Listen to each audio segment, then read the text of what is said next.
Paksatni demagan bo'lsam, uningdan burunli ajrashib ketgan bo'ladi. Sen xotindan zodi ajrashib tugashmasam, beshimni yomon og'irtib etding. Yo'q, men o'lib ketsam hargiz bo'lmaydi. Cho'qim davolib saqishim kerak. Opam meni shundoq eshitsang, dadang seni o'lmaydi. Men seni qo'dayman degandi. Dada, menga ishongin. Men nimishqa bunday qiludekman. Meni nimishqa qo'rasan? Men senga nima qildim? To'yga bag'inem gunohmi? Sen avval chapiqingni ovlashni o'rganib, andin menga gap qilma. Seni o'z opangdan bakrak yaxshi ko'radigan, ham kuyindigan. Ne holda mo chiroyli bir opangning bo'lishini xohlamamsan Paksat? Birinchi qism.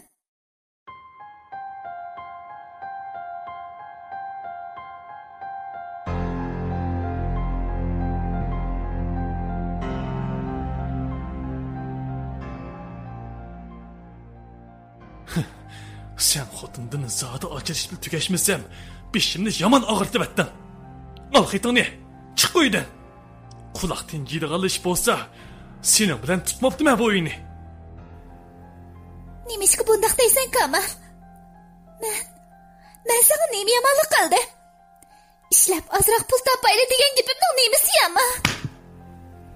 Nihal ig'izig'i tekkan bir shaplaq bilan mag'zini tutib turib qoldi. U xuddi beshidan bir chelak suvni quyayotgandek andikib ketgan edi. Ayolning yuzida Kamalning 5 barmoqining izi turardi. Yerilib ketgan qalpoqidan qon o'qdek etilib chiqmoqda edi. Sen nimishqa meni urasan? Dada, opa, vurishmangla bo'lamdi. Dada, opamning ig'zidan qon chiqyapti.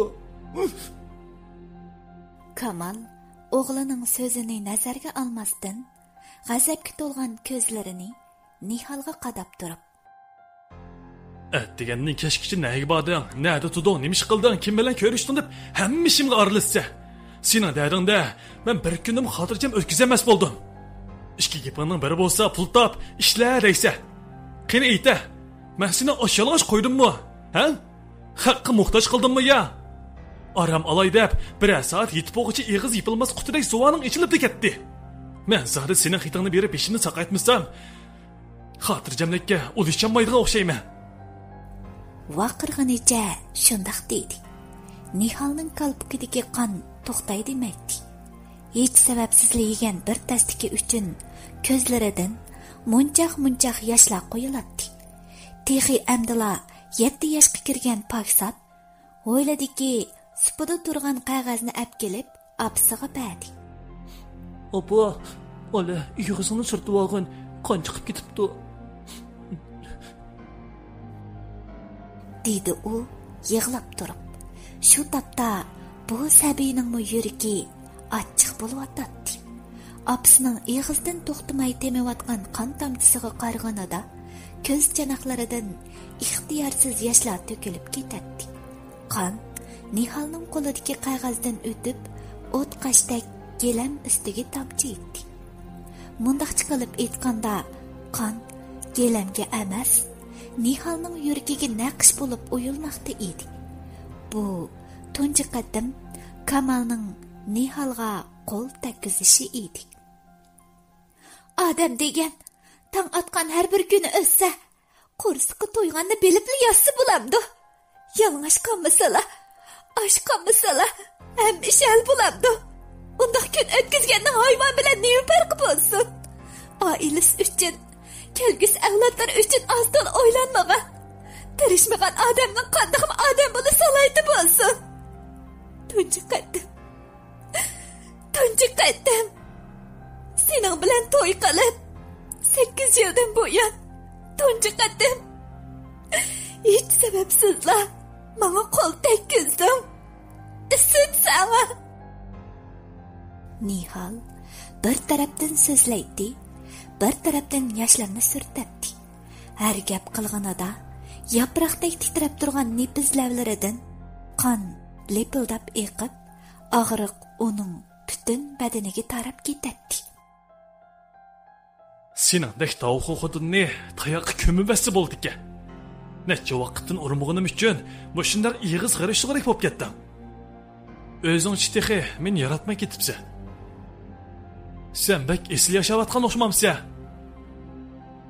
Sening nazaringda men hayvondek yashaydigan odam bo'lgandan keyin, mendek hayvon bilan bir uyda turmay, ko'zimni yo'qol. Kamal darvozani ko'rsatib turib, shundoq dedi. U qo'llarini Nihalga shiltib so'zlayotdi. Erining azor berishlariga chidamagan Nihal, ig'izlari shundoq og'rib tursa-mu, chidab ig'iz etishga majbur edi. Men sana yomon gap qilmadim. Qachonla qarisa, bekor yergacha ishlab pul topsam, iqtisodiy kirib yarasam, paksatmi cho'ng bo'lib o'tadi. O'qisoq pul ketadi dedim. Xolisan kirsan uyga, xolisan kirmaysan. Kechalari haroq ichib, sirtlarda yursan. Men nomus qiladi ekanman. Bu uydagi varang-cho'rong, qiyochiya ovozlardan bir ishning yuz berganligini his qilgan Farida yugurib Kamalning uyiga kirdi va tig'igacha ig'izdan qon to'xtamagan Nihalni ko'rib cho'chib ketdi. Uning ig'iziga qog'oz chaplashib ketgan edi.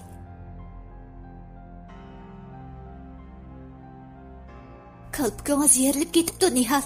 Doktorxonaga boraylik. Yuring. Nihalning ig'izidagi chaplashib ketgan qog'ozni yomon taslikda olgan Farida shundoq dedi va Kamalga qarab ochiq bilan birni olib qo'yib, "Sendek murazil odam bo'lamdi. Ishchenada o'z odamiga vafodorlik yetkazadi." Degenicha Nihalni elib chiqib ketdi. Bugun yakshanba kuni bo'lg'ashqa ko'pincha doktorlar dam oladi. Doktorxonada ismini qo'shib ishlayotgan doktor sestralarning yordamida Farida Nihalning yerilib ketgan qalbidagi qonni to'xtatdi. Doktor Nihalga yolg'onib qolishning oldini oladigan bir necha turlik dori yozib bergandan keyin uni yo'lga soldi. Doktorxona qo'rosi ichidagi to'g'raqlar kabi qad ko'tarib turgan yeshil daraxtlar ostida tosh o'rindiq qo'yilgan edi. Farida bilan Nihal bu yerga kelib o'tirishdi.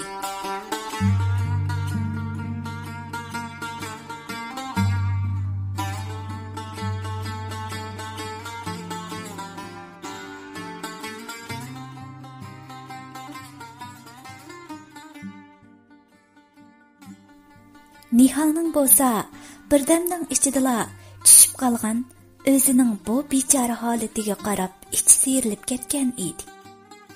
Nihalning qalbiki tig'igacha echib ketotdi.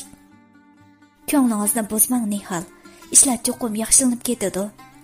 Kamal Muhammad sizning qadringizga yetadi. Dedi Farida uning yoshlarini surtib o'ltirib. Necha yildan beri ig'ir yenik, hamma ishlarni ko'tarib keldim. Amal o'zgaradi. Yaxshi bo'lib ketadi deb umid berib keldim. Lekin undoq bo'lmadi. Paksatni demagan bo'lsam, uningdan birala ajrashib ketgan bo'ladi. Aramizda bir bal bo'lgani uchun chidadim. Qaraganda men xatolashgan o'xshayman. Vaqtida o'z yo'limga mangmay xato qilgan o'xshayman. Dedi Nihal ig'ir ufsunib. Faridamu ko'z oldidagi bu pidokor o't yurak oniga hech qanday gap so'z qilolmay afsuslanib o'ltiradi. Kech soat 6ga yaqin ishkaylan uyga qaytib keldi. Nihal uyga kirishi bilan Kamal yana aytdi. Atigalik tayyorlik qil. Xalq ishlar idorasiga ajrash qilib bormiz. Senmi o'z yo'lingga mangin. Menmi o'z yo'limga moy. Nihal gap so'z qilmay yotoq uyga kirib ketdi. Uy ichi jimjit edi. Hech kimga gap qilmaydi. Paksatning balalarcha so'ragan savollariga Nihal az to'la javob berib qo'yatdi. Kechlik tamoqmi yetilmagan edi. Paridaning elib chiqqan tamog'i bilan Nihal bilan Paksat qo'saqlarni astarlab turishgan edi. Timtas kecha Nihalning ko'ziga uyqu kelmaydi. Butun asiyodi faqat balasida qolgan edi. Yostiqni issiq ko'z yoshlari bilan ho'dlab, kechirmishlarni aslab, tangning qandoq bo'lib etib ketganligini bilmayla qolgan edi. Atiganlik nashtadan keyin Kamalning mayli degan bir eg'iz so'zi uni sagitib qo'ydi. Sening uchun demadim, Kamal. Paksat uchun da'vat dema. Uni yetim qilib etmaslik uchun. Qararingni yana bir qatam o'ylashib baqsang bo'lmadi. Men onam. Nihal so'zining oxirini eg'izdan chiqarishga jur'at qilolmadi. Ko'z oldida bo'lsa, Paksatning o'gay onaning qo'lida dumbalanayotgan, til anglayotgan, chetga qiqilayotgan holati xuddi kino lentisidagi tez sur'atda o'tib ketayotdi. Biz so'zlashgidek chiqamidi. Esingda bo'lsin, Paksat men bilan qoladi. Uni ep ketishingga ruxsat qilmayman. Rasmiyatni bejarib bo'lgandan keyin naslaringni ilib kessang bo'ladi. Kamal qo'pollayotgan ochiq kashmishlarini, qalbiga silingan yo'l yaralarni esiga olgan Nihal, balasiga bo'lgan muhabbatini yuragining cho'nqur qatlamlariga ko'mib, Kamal bilan ajrashish niyatiga keldi. U mushundaq qilishga majbur bo'layotdi. Nihal Kamalning orqasidan agishib mangdi. Ikkisi yo'l bo'yi bir eg'izmi gap qilishmasdan xalq ishlar idorasiga yetib keldi. Buningdan 7 yil ilgari jam bo'lish uchun bu yerga kelgan bo'lsa, mana endi ayrilish uchun, yot kishilarga aylanish uchun bu yerda turayotgan edi. Ish bajarguvchi xodimlarning o'rinlashtirishi ostida 45 kundan keyin Nihal bilan Kamal sud orqali ajrashib ketdi. Bugungi havomi tutuq edi. Osmonning hamma yerini qor bulut qaplab ketgan bo'lib, simsim yomg'ir odamning yuziga yenik urilib, barcha aslimlarni aslatdi. Chanqagan qalb etizlari shu yomg'ir suyida azroq bo'lsa-mu shifo tepib qoladi. Har ishkaylan to'y xatlarini ko'tarishganicha xalq ishlar idorasidan chiqib, o'z yo'llariga ravon bo'lishgan edi. Nihal sarson xayollari ichida o'zining qandoq bo'lib uyga kelib qolganligimi esida yo'q edi. U Paridaning uyiga kirib, Paksat qiymagan holda: "Balam, men yana sizni ko'rgil kelaman. Dadangizni, Parida opangizni xafa qilmang. Ularning gapini anglang," deb qo'yib, ko'z yoshlarini to'xtatolmay uydan ayrildi. "Nihal, uka, birdan paranglasak bo'lamdi.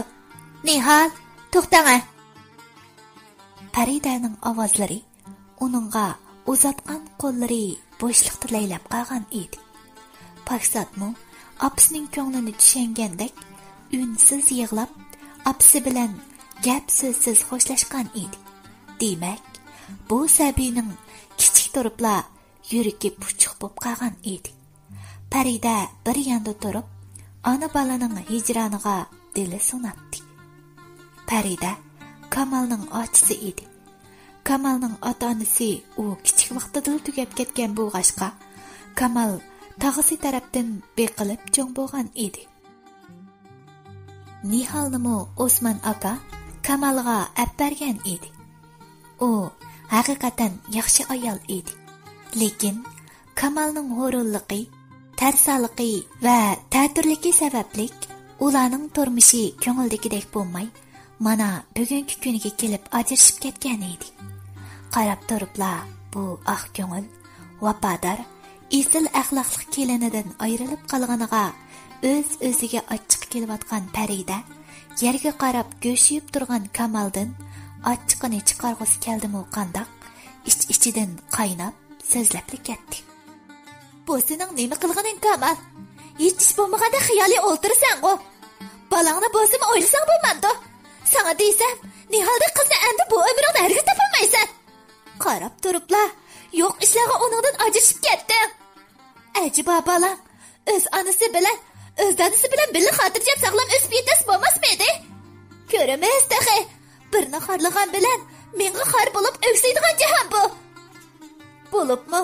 Hozir Nihaldek ayolni uchirtish unda qasan emas. Sendek bekor talabga hech kim tegmaydi. Bechora qizvalining bu uyga so'ndirgan ajri ozmaydi. Kim biladi? Seni Malayga aylantiradigan bir kelamdi bu uyga tehi. Voy, acha, bo'ldi qisonchu. Nihaldan birsili bormi bu dunyoda? Chiqadi yana. Xotin kishi degan jihnasi. Kamalning xiyoliy aytgan bu so'zlari Zimin akaning zitiga tegdi bo'g'ay. Voy ukam, ochingiz sizga yaxshi bo'lsin deb ko'ngli bilib olsa, bu nima deganingiz sizniki? Barakalloh aqlingizga. To'g'ri, xotin kishi degan jiq. Biroq bolangizni o'z ko'ralaydigan, sizning ig'ir yeni gaplaringizni, tayoqlaringizning ko'taralaydigan Nihalda xotin kishi. Hay, jiq emas. Shuni bilib qo'ying. Go'hardek bir qizvalini yo'qotdingiz. Endi sizning kuningiz tas. Qolganni vaqti kelganda ko'ramiz deyi. Qaraganda siz bolangizni qilcha o'ylab qo'ymaydigan o'xshaysiz.